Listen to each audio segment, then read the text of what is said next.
नमस्कार मित्रांनो, घरोघरी मातीच्या चुली या मालिकेच्या आजच्या भागामध्ये जानकी आता ऋषिकेशच्या वाढदिवसानिमित्त तिला ते कडं आता विकत घेऊन परत ऋषिकेशला ते गिफ्ट द्यायचं असतं, कारण ते ऋषिकेशच्या आई म्हणजे पार्वती आई यांची शेवटची आठवण असते. म्हणून आता जानकी ते कडं घेण्यासाठी ऋषिकेशने ज्या सोनाराच्या दुकानात ते कडं विकलेलं असतं तेथे येते आणि ती आता त्या सोनार काकांना म्हणते की नमस्कार काका.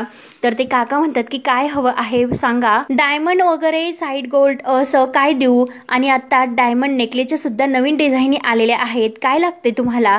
त्यावर आता जानकी म्हणते नाही हो, मला काही नको. आणि माझे मिस्टर आहे ना ऋषिकेश रणदिवे, काही दिवसापूर्वी ते इथे कडं विकण्यासाठी आलेले होते, तर त्यांनी ते कडं विकलेलं होतं. ते कडं मला आज विकत घ्यायचं, परत घेण्यासाठी आले, त्यामुळे ते कडं मला परत प्लीज मिळू शकतं का. त्यावर आता ते सोनार काका म्हणतात की कठीण आहे, कारण जास्त वेळ आम्ही असा जुना माल नाही ठेवू शकत. त्यावर आता जानकी म्हणते की दादा अहो फार दिवस नाही झालेले, जरा एकदा चेक करा ना प्लीज, बघा ना कुणाला तरी माहिती असेल, प्लीज एकदा चेक करा. त्यावर आता सोनार काका जानकीचं ऐकतात आणि ते कडं ते शोधायला सुरुवात करतात. त्यानंतर आता इकडे सौमित्रला जानकीने सर्व सांगितल्यानंतर तो धावतच घरी येतो आणि अवंतिका आपल्या रूम मध्ये काम करत असते आणि धावतच तो अवंतिकाला इतका खुश होऊन म्हणतो अवंतिका. तर अवंतिका चिडते. अवंतिका म्हणते की सौमी अरे काय चाललं तुझं, एकतर आणखीन कामं वाढू नकोस. म्हणून आता सौमित्र म्हणतो की अगं या घड्या आपण नंतर घालूया, उद्या असं काहीतरी घडणार आहे की ज्याने विस्कटलेली घडी ही सुरळीत होईल, अगं गुंता सुटेल. त्यावर आता अवंतिका म्हणते की प्लीज अरे सौमी कोड्यात मात्र बोलू नकोस, तू नीट सांगणार आहेस का काय झाले ते. त्यावर आता ऋषिकेश म्हणतो की सांगतो अगं सांगतो. त्यावर आता सौमित्र अगदी खुशून म्हणतो की आत्ताच मी जानकी बहिणीला भेटून आलो. तेव्हा आता जानकी बहिणीला भेटल्यानंतर मात्र ऋषिकेशचा वाढदिवस आहे आणि तू कसं साजरा करायचा हे सर्व आता जानकी आणि त्याच्यामध्ये जे काही बोलणं झालेलं आहे तो सर्व आता अवंतिकाला सांगतो. दरवर्षीप्रमाणे ऋषिकेश दादाचा वाढदिवस एकत्र साजरा होतो. मग यावर्षी सुद्धा जानकी बहिणी म्हणले की तो वाढदिवस एकत्र साजरा व्हायला हवा आणि हेच माझं त्यांच्यासाठी गिफ्ट असणार आहे. तेव्हा आता हे सर्व सांगितल्यानंतर सौमित्र अवंतिकाला म्हणतो की हे बघ उद्या ऋषिकेश दादांच्या वाढदिवसासाठी आपल्याला सर्वांना घेऊन जायचं. त्यावर तर अवंतिका म्हणते की आपण आणि यू अँड मी, तर आपण सगळे आई आजी सारंग भाऊजी शरुताई वगैरे. अरे सौमी तुला वाटतं का ते सर्वजण ऋषिकेश दादाच्या बर्थडे साठी यायला तयार होतील. त्यावर आता सौमित्र म्हणतो की नाहीच होणार. त्यावर आता अवंतिका म्हणते की हो ना, अरे तुला हे सर्व कळते आणि तुला माहितीच आहे की ही जगातील सर्वात मोठी केस आहे. तर सौमित्र खुशून बेडवर बसतो आणि आता ही केस आपण दोघांनी मिळून सोडवायची. आणि तो अवंतिकाच्या गळ्यामध्ये हात घालतो आणि म्हणतो की काय अवंतिका, तुला मी कच्चा वकील वाटलो, अगं सर्व काही प्लॅन अगदी रेडी करून आलो. त्यावर आता अवंतिका म्हणते की अरे प्लॅन तर रेडी होता, मग इतका वेळ तू का सांगितलं नाही. त्यावर आता सौमित्र हसतो. सौमित्र म्हणतो की अगं प्रेशर कुकर, जरा मला बोलून देशील ना, थांब थांब. अवंतिकाला हसायला येतं. ती गुदगुल्या करत म्हणते की काय सौमी काय म्हणतोस, प्रेशर कुकर सांग लवकर की प्लॅन काय आहे. तेव्हा आता सौमित्र खुशून म्हणतो की प्लॅन असा आहे आणि कसा प्लॅन केलेला आहे हा सर्व तो अवंतिकाला सांगतो आणि विचारतो की काय ग अवंतिका कसा वाटला हा प्लॅन.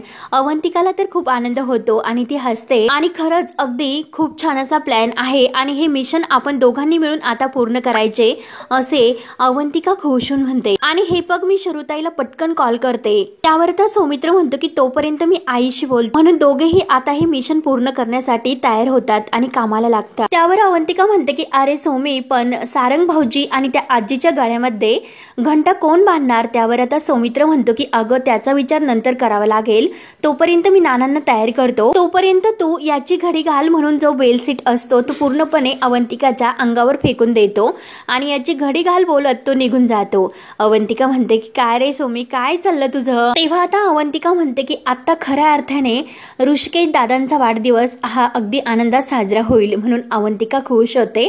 त्यानंतर मात्र आता जे काही कडं सोनार काकांना विकलेलं असतं त्यातील काही असे कडं सोनार काका काढतात ट्रे मध्ये आणि जानकीला दाखवतात की यातील कोणतं असं कडं होतं.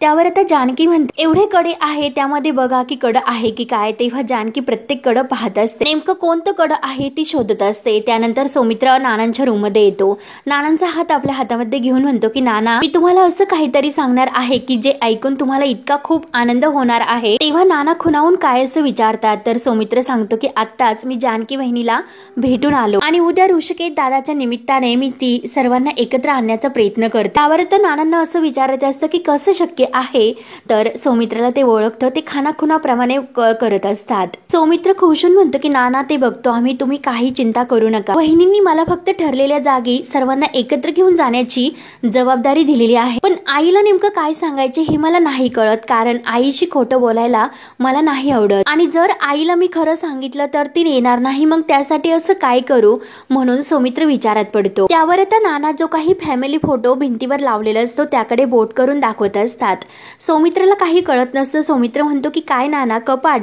नाना म्हणतात की नाही. तेव्हा सौमित्राच्या लक्षात येतं की फोटो फ्रेम, आणि तेव्हा सौमित्र त्या फोटो जवळ येतो आणि ती फ्रेम बघून तो त्यावर प्रेमाने हात फिरवत म्हणतो, ऋषिकेश दादाच्या वाढदिवसालाच काढलेला हा एक फोटो आहे. या फोटोमध्ये आपण सर्वजण एकत्र किती छान दिसतो बरं. तेव्हा सौमित्र पुन्हा नानांजवळ येऊन बसतो. नानांना म्हणतो की हे चित्र उद्या लवकरच खरं होणार आहे, त्यासाठी जानकी वहिनी, अवंतिका, आम्ही तिघेही मिळून काहीतरी प्लॅन केलेला आहे. तेव्हा हे सर्वजण एकमेकांसमोर येतील तेव्हा मात्र नक्कीच प्रेम ही रागापेक्षा श्रेष्ठ मोठं ठरेल. नाना, मला पूर्ण खात्री आहे की नक्की हे सर्व खरं होईल. नानांचा हात हातामध्ये घेतो आणि नानांना प्रॉमिस करतो. त्यावर मात्र नानांच्या डोळ्यामध्ये पाणी येतं. नाना हे सौमित्राकडे अगदी अभिमानाने पाहत म्हणतात की खरंच सौमित्र, मला खरंच तुझा खूप अभिमान वाटतो. तू आणि जानकी नक्कीच तुटलेली नातेही ही पुन्हा जोडतात.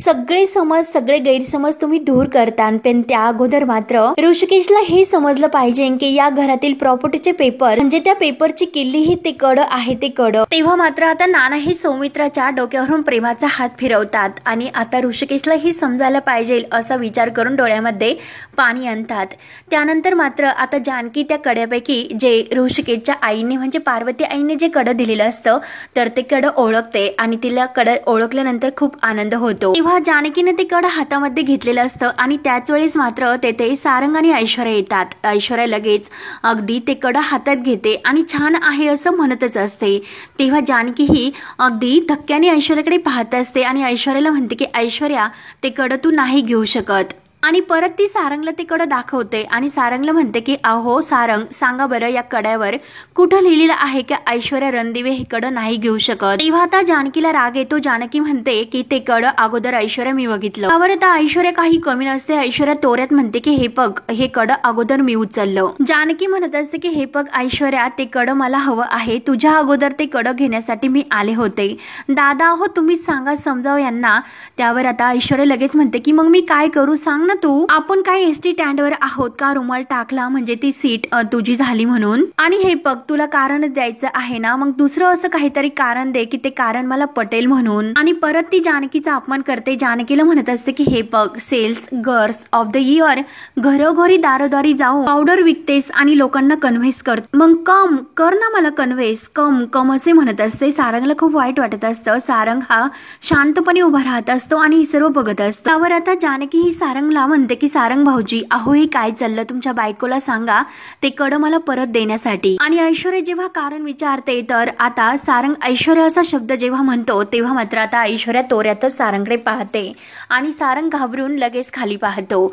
तो काही एक शब्द ऐश्वर्याला बोलत नाही. त्यावर आता जानकीच ही ऐश्वर्याला म्हणते की ऐश्वर्या, तुला कारणच हवं आहे ना, हे कड मला का घ्यायचं, हे कड ऋषिकेशचं आहे म्हणून ते कड विकत घेण्यासाठी मी आले. ओवी हॉस्पिटलमध्ये होती तेव्हा हॉस्पिटलमध्ये पैसे भरण्यासाठी आमच्याकडे पैसे नव्हते म्हणून ऋषिकेशने हे कड विकलं होतं. आता ते कड मी पुन्हा विकत घेऊ शकते अशी परिस्थिती आहे म्हणून ते कड मी येथे विकत घ्यायला आले. ते कड मला येत्यांना गिफ्ट करायचं. त्यावर आता ऐश्वर्या म्हणते की गिफ्ट, आणि सारंग, अहो आपल्याला सुद्धा डॅडांना काहीतरी गिफ्ट करायचं. त्यावर आता सारंग म्हणतो की हो हो. तर ऐश्वर्या म्हणते की हो ना, मी सुद्धा एक कड शोधतच होते, मला नाही वाटत की ह्या कड्यापेक्षा अजून काही स्पेशल असू शकतं. मग आता मात्र ऐश्वर्या तेच कड घेते आणि सारंगला म्हणते की सारंग, आता हेच कड माझ्या डॅडांना मला गिफ्ट करायचं. सारंग, अहो छान आहे ना एक कड डॅडाला गिफ्ट करण्यासाठी. सारंग फक्त नंदीबैला सारखा हो हो असं करत असतो. ऐश्वर्याचा डिफेक्टिव्ह पीस. त्यावर आता जानकी ही सारंग भाऊजींना म्हणते की सारंग भाऊजी, अहो तुम्ही बोला ना काहीतरी, तुम्ही का गप्प बसला, सांगा ना ऐश्वर्याला ते कड मला देण्यासाठी. अहो सारंग भाऊजी प्लीज तुम्ही ऐश्वर्याला समजावा, ते कड मला परत द्या, कारण त्या कड्याशी अगदी ऋषिकेशच्या अगदी इमोशनल अशा भावना जोडलेल्या आहेत. अहो सारंग भाऊजी, ऋषिकेशच्या आईनं त्यांना ते कडं दिलेलं आहे, ते कडं प्लीज त्यांना द्यायला सांगा ना, प्लीज ऐश्वर्याला समजावा तुम्ही. त्यावर आता ऐश्वर्या ते कडं जानकीवर दाखवते आणि हे कडं ऋषिकेशच्या आईनं ऋषिकेशला दिलेलं कडं आहे. त्यावर आता जानकी म्हणते की हो हो. तर लगेच ऐश्वर्या म्हणते की हो त्या गेल्या त्याच ना, आमच्या आईंनी नाही न दिलं, मग झालं तर. आणि सारंगला ऐश्वर्या म्हणते की सारंग मला सांगा हे किती चुकीचं आहे हो. अहो सिच्युएशन काही असो, जी आई या जगातच नाही तिची ही शेवटची आठवण कोणी काय कशी विकू शकतो. आणि बापरे खरंच. आणि हे बघ जानकी मी काय म्हणते, हे कडं जेव्हा तुझ्या नवऱ्याने विकलं तेव्हापासूनच त्याच्या हातामध्ये ते कडं नसल्याची त्याला सवय आता झालीच असेल आतापर्यंत. जसं आम्हाला तुम्ही आमच्या घरामध्ये नाही त्याची सवय आम्हाला आता झालेली आहे, अगदी तसंच. त्यामुळे तुम्ही असं समजा की तुमच्याकडे हे कडं कधी नव्हतं, त्यामुळे हे कडं मी घेणार आहे, कारण या कड्यावर अगोदर हात मी ठेवलेला आहे. तरी सुद्धा आता जानकी तिची सहनशीलता दाखवत असते. पुन्हा एकदा ती रिक्वेस्ट करते की हे बघ ऐश्वर्या, मी तुला विनंती करते, अगदी सहनशीलता दाखवते, स्वाभिमानाने ते कडं तुम्हाला परत दे. परंतु ऐश्वर्या मात्र आता ते कडं काही द्यायला तयार नसते. तेव्हा ऐश्वर्या नाही नाही नाही ग. आणि विसरलीस का जानकी, अगं रिक्वेस्ट कशी करायची असते ते या अगोदर सुद्धा मी तुला शिकवलं नाही का जानकी, काय करायचे असते की अगोदर हात जोडायचे, नंतर पाया पडायचे आणि सगळ्यात शेवटी नाक घासायचं. हे असं केल्याशिवाय तुला काही हे कडं नाही मिळणार. त्यामुळे तू हे सर्व कर आणि त्यानंतर मी हा सर्व विचार कर. म्हणून ते कडं आपल्या हातात गोल गोल असं बिंगवत असते. आणि आता जानकीला त्या कड्यासाठी ती नाक घासून माफी मागवायला परत लावते. परंतु आता जानकी ही ऐश्वर्याकडे रागाने बघत असते. तर आता जानकी रागाने पाहत असताना ऐश्वर्या मात्र अगदी गोल गोल ते कडं फिरवते. सारंग फक्त गुपचूप असतो. त्यानंतर सौमित्र इकडे आईच्या गोळ्या घेऊन येतो, कारण आईला तयार करायचं असतं, काही करून ऋषिकेश दादाच्या वाढदिवसाला घेऊन जायचं असतं. म्हणून आता तो आईच्या गोळ्या घेऊन येतो. आईला म्हणतो की काय ग आई, गोळ्या नाही घेतलाय का? तर आता सौमित्र म्हणतं की हो ना, अरे ऐश्वर्या देण्यासाठीच विसरली. त्यावर आता सौमित्र लगेच म्हणतो की अगं जानकी वहिनी जोपर्यंत या घरात होती तोपर्यंत कधीही ती विसरलेली नाही. जानकी वहिनीच्या सगळं काही लक्षात राहील, त्यामुळे घे घे आई, गोळी घे, औषध घेण्यासाठी उशीर होईल. तेव्हा सुमित्रा गोळ्या घेते. त्यावर आता सौमित्र विचारतो की काय आई, बरं वाटतं का? तेव्हा सुमित्रा फक्त मान डोलावते. तर सौमित्र लगेच म्हणतो की आई अगं औषध घेऊन नाही तर ओवीला भेटून तुला बरं वाटतं. तेव्हा मात्र आता सुमित्रा लगेच धक्क्याने सौमित्राकडे पाहायला सुरुवात कर. सुमित्रा म्हणते की काय रे सौमित्र, तुला कसं कळलं? तर सौमित्र म्हणतो की पकडली नाही का चोरी? त्यावर आता सुमित्रा म्हणते की हो ना, मला माहिती आहे की तुझ्या बायकोने तुला सांगितलेले असेल, तिने माझं बोलणं चोरून ऐकलं असणार आणि लगेच तुला सांगितलं. बघतेच मी तिच्याकडे, थांबाता. म्हणून सुमित्रा लगेच उठते. त्यावर आता सौमित्र म्हणतो की नाही आई प्लीज शांत बस. आणि सौमित्र म्हणतो की आई, जसं तू नानांपासून काही लपत नाही ना, तसंच अवंतिका सुद्धा माझ्यापासून काही लपवत नाही. तेव्हा सुमित्राला हसायला येतं. सुमित्रा म्हणते की हो हो वकील आहे, त्यामुळे घे घे, तू वकिलीची बाजू घे घे. त्यावर आता सौमित्राला हसायला येतं. सौमित्र म्हणतो की नाही आई तसं नाही, अगं खरंच ओवीला भेटून तुला खरंच खूप छान वाटलं असेल. तेव्हा आता सुमित्रा म्हणते की हो ना, अरे खूप आनंद झाला, आणि पण आता मात्र मला भीती वाटायला लागली. अरे आपल्या ओवीला कुणापासून काही लपवायची सवय नाही, आणि तिने मात्र आता सगळं जाऊन हे ऋषिकेशला सांगितलं तर काय करायचं मग? आणि जर ऋषिकेशला हे कळलं तर त्याला ते अजिबात नाही आवडणार. तेव्हा सौमित्र म्हणतो की आई हे बघ, रागात कितीही ताकद जरी असली ना, प्रेमात सुद्धा तितकंच बळ आहे, आणि हे घर आता प्रेमाने जवळ येईल. दादा कितीही आता दुखावला गेला असला पण त्याचा राग हा प्रेमापोटीच आहे. तेव्हा सुमित्रा म्हणते की हो का? अरे सौमित्र, पण माझ्या रागामध्ये तुम्हाला प्रेम नाही दिसत का? भावाला तू समजून घेतो, मग जरा आईला पण समजून घेत जा ना. त्यावर आता सौमित्र म्हणतो की आई हे बघ, मी सगळ्यांना समजून घेतो, आणि मला सुद्धा हे गैरसमज लवकरच दूर व्हायला हवे आहेत, मला सुद्धा तेच वाटतं. तेव्हा सुमित्रा लगेच धक्क्याने सौमित्राकडे पाहायला सुरुवात करते. सुमित्रा म्हणते की अरे सौमित्र, गैरसमज कोणताही नाही. नानांच्या बाबतीमध्ये काय झालं हे सत्य जोपर्यंत बाहेर येत नाही तोपर्यंत मी कुणावरच विश्वास नाही ठेवणार. तेव्हा आता सौमित्र म्हणतो की आई हे बघ, परत आपण त्याच विषयाचा विचार करतो, तोच विचार करतो. एनिवे आई, अगं मला वेगळ्याच विषयावर बोलायचं होतं, परंतु आपला तर मध्येच हा विषय निघला. आई मला सांग की उद्या तू काय करते ग? तर सुमित्रा म्हणते की अरे उद्या तर मी घरीच आहे, पण का असं विचारतो? तेव्हा सौमित्र खुश होतो आणि ओके बेस्ट आई, अगं उद्या तुला मी एका ठिकाणी घेऊन चाललोय, एक काम कर, तू उद्या मस्त अशी तयार हो, एक छानशी अशी साडी ने. सुमित्राला हसायला येतं. सुमित्रा विचारते की काय रे सौमित्र, अरे पण कुठे घेऊन जाणार आहे तू? त्यावर आता सौमित्र म्हणतो की आई अगं ते ते आता नाही सांगणार, ते तुझ्यासाठी सरप्राईज असेल. त्यावर आता सुमित्रा म्हणते की हे बघ, सरप्राईज वगैरे काही चालणार नाही, सांग बरं काय आहे ते, कुठे घेऊन जातोय मला ते आता कळायलाच हवं. तर सौमित्र म्हणतो की आई अगं असं काय करते, तुझा माझ्यावर विश्वास नाही का? त्यावर आता सुमित्रा म्हणते हा प्रश्नच मुळात चुकीचा आहे. अरे सौमित्र विश्वास आहे तुझ्यावर. तेव्हा सौमित्र म्हणतो की मग झालं तर आता आई तू कोणताही प्रश्न विचारू नको आणि उद्या तुला माझ्याबरोबर यायचं हे ठरलं आणि तेथे गेल्यानंतर मात्र तुला तुझ्या सगळ्या प्रश्नांची उत्तरं मिळतील. तेव्हा आता सुमित्रा खुश होऊन तयार होते आणि सौमित्र बरोबर ती जाणार असते म्हणून सौमित्राला सुद्धा आनंद होतो आणि तो मनात म्हणतो की चला आता आईला तर तयार केलं, बाकीच्यांना सुद्धा मला असंच काहीतरी सांगून बनवावं लागेल. उद्या मी घरातील सर्वांना दादाच्या वाढदिवसासाठी बाहेर घेऊन जाणार आहे त्या रेस्टॉरंट मध्ये. उद्या सर्वांसाठी ते एक खूप मोठं असं सरप्राईज असेल आणि ऋषिकेश दादाला सुद्धा. त्यामुळे आता हा माझा प्लॅन सुरू होईल म्हणून सौमित्र अगदी खुश होऊन तयारीला लागतो. सुमित्राला तर मनवतो परंतु आता बाकी सर्वांना त्याला मनवायचं असतं.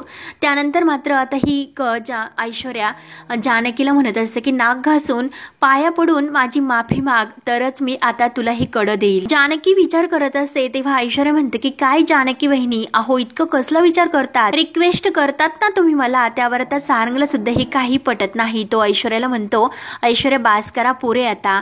जानकी आता काही उत्तर देत नसते, तिला सुद्धा खूप मनातून राग येतो पण तरी सुद्धा स्वतःला शांत ठेवते. ऐश्वर्या लगेच सारंगला म्हणते सारंग प्लीज तुम्ही मध्ये मध्ये बोलू नका. तर सारंग म्हणतो की अहो पण ऐश्वर्या.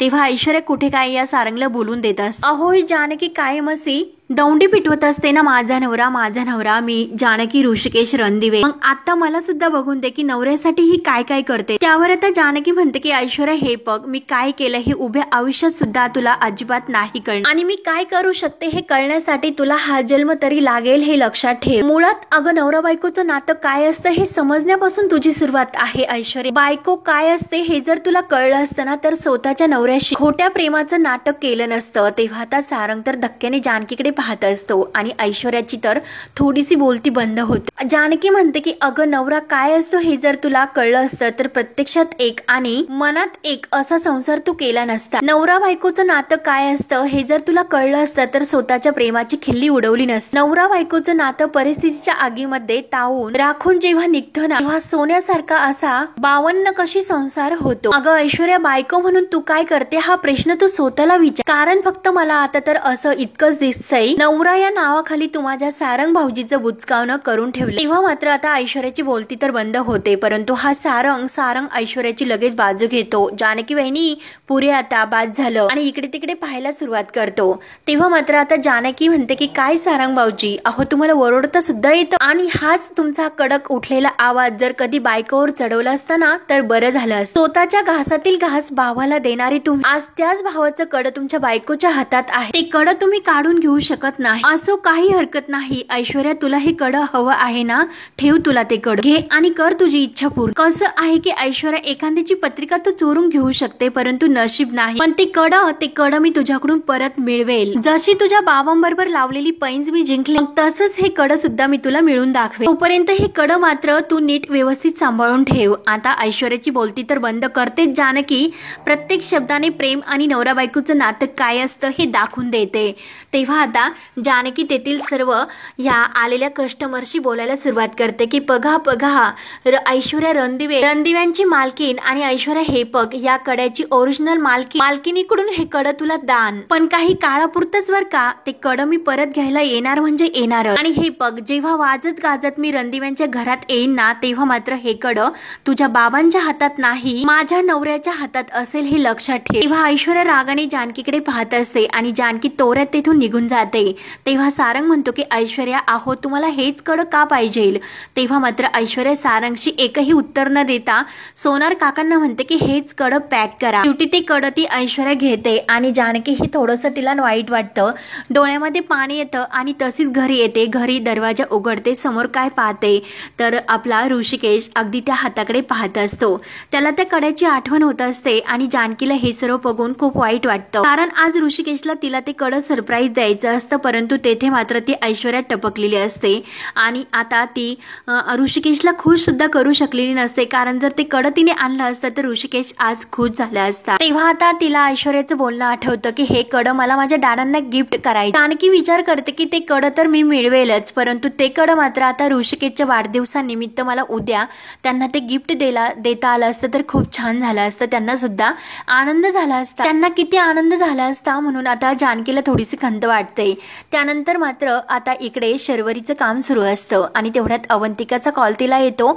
तेव्हा लगेच शर्वरी म्हणते की काय अवंतिका वहिनी, आणि कॉल घेते आणि बोल ना वहिनी असं म्हणते। तर अवंतिका म्हणते की हॅलो शर्वरी ताई, तू कशी आहेस? तेव्हा शर्वरी म्हणते की अगं मी तर मज्जेत आहे। तर अवंतिका विचारते की बरं कामात जर असेल मग तू आता बोलू शकतेस का, कामात तर नाही ना? त्यावर शर्वरी म्हणते की हो ना अगं जरा जेवण बनवत होते। तर अवंतिका म्हणते की अगं शर्वरी ताई मी जास्त वेळ नाही घेणार, मला एवढंच विचारायचं होतं की उद्या संध्याकाळचा काय प्लॅन आहे तुझा? तेव्हा आता शर्वरी म्हणते की अगं उद्या संध्याकाळी जरा बघावं लागेल, पण का ग का असं विचारते? तेव्हा अवंतिका म्हणते की अगं मला एका ठिकाणी जायचं होतं, तू प्लीज माझ्या बरोबर येऊ शकतेस का प्लीज, अगं प्लीज। तेव्हा आता शर्वरी म्हणते की अगं सो सॉरी, कारण खरंच गेस्ट येणार आहेत घर, जरा कन्फर्म करून सांगते मी तुला। तर अवंतिका म्हणते की अच्छा गेस्ट येणार आहेत का, पण नाही माझा असं विचार होता की मस्त शॉपिंग केली असती, अगं ज्वेलरीचा सुद्धा शो लागलेला आहे तिकडे सुद्धा आपण मस्त फेरी मारून आलो असतो। तेव्हा आता शॉपिंग म्हटल्यानंतर शर्वरी लगेच तयार होते। तेव्हा अवंतिका म्हणते की अगं पण गेस्ट येणार आहेत ना? तर आता शर्वरी म्हणते की अगं त्यात काय इतकं, मी त्यांच्यासाठी स्वीट्स बोलवेन, मी ऑर्डर करेन, त्यात काय इतकं, बाय द वे उद्याचं टायमिंग आणि लोकेशन मला कळव, मी लगेच येते। तेव्हा अवंतिका म्हणते की बरं मी तुला पाठवते। तेव्हा शर्वरी तर आता शॉपिंग म्हटल्यानंतर खूपच खुश होते आणि खुश होऊन बाय करते। तेव्हा सौमित्र अगदी खुश होऊन अवंतिकाला विचारतो की काय म्हणाली शर्वरी ताई?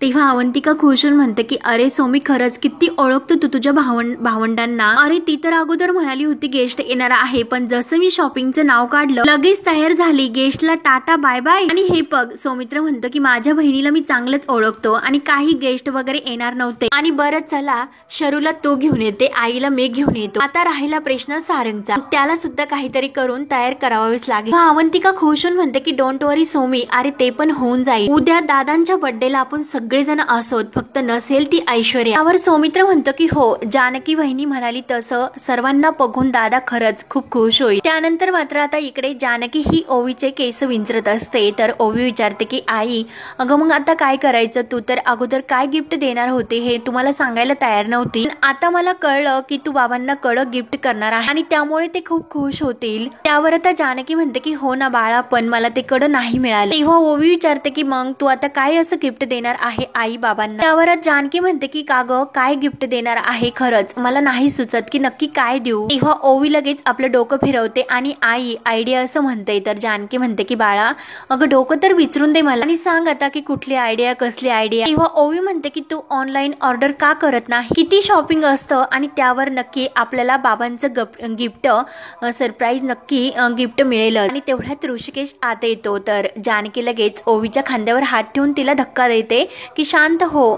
तर ऋषिकेश ओवीकडे पाहत असतो आणि ह्या दोघी लगेच शांत होतात। तेव्हा ऋषिकेश विचारतो की काय चाललं? तर ओवी म्हणते की कुठे काय, जानकी सुद्धा म्हणते की कुठे काय? तर ऋषिकेश विचारतो की मग मला बघून तुम्ही दोघे असे गप्प का झाल्या? त्यावर आता जानकी म्हणते की आम्ही गप्प झालोत काही पण नाही बर का ऋषिकेश, आणि आम्ही दोघी गप्प आहोत हे तर तुमच्यासाठी बरंच आहे, हो की नाही ओवी? तर ओवी म्हणते की हो। आणि त्यावर आता ओवी बाबांना म्हणते की काय हो बाबा, तुम्ही नेहमी म्हणत असतात की मायलेकी किती बकबक करतात, मग आता आम्ही शांत आहोत तर काय झालं? त्यावर आता जानकी हसून म्हणते की हो ना करेक्ट, बाबांनाच आपली बकबक सहन होत नाही ना, आता बघ असं बोलतात आपल्याला। मलाच प्रश्न पडलाय की be quiet or not quiet to be quiet, that is the question. ऋषिकेशला खूप हसायला येतं। तर जानकी म्हणते की एकच नंबरची नौटंकी आहे तू नौटंकी, आणि बघितलं ना ऋषिकेश कशी तुमच्यासारखी नौटंकी आहे ती। तेव्हा ऋषिकेशला खूप हसायला येतं। हा जानकी म्हणते की वेडी कुठली, जा बरं बाबांसाठी पाणी घेऊन ये, आणि ओवी पाणी आणायला आतमध्ये जाते। तर जानकी काही आवरून घेत असते। तेव्हा ऋषिकेश कपाट उघडतो आणि त्यावर त्याला ते पॉकेट सापडतं।